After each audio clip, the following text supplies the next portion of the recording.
في فقرتنا اليوم راح أتكلم عن الصيام وانعكاسه الإيجابي على الصحة النفسية.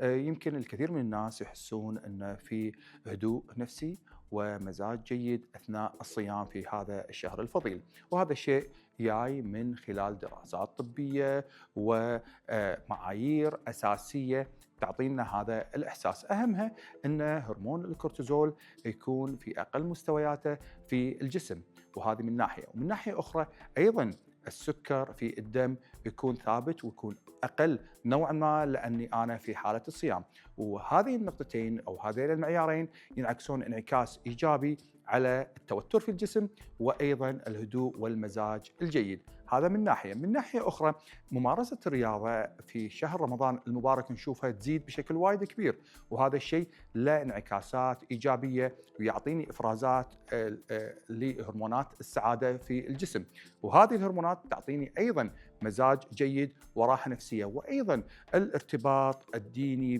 في شهر رمضان الكبير والعبادة هذا له دور مهم جدا وكبير أني يعطيني صحة نفسية بشكل وايد عالي وبشكل وايد جيد، وأيضا مزاج ممتاز وجيد طوال شهر رمضان المبارك.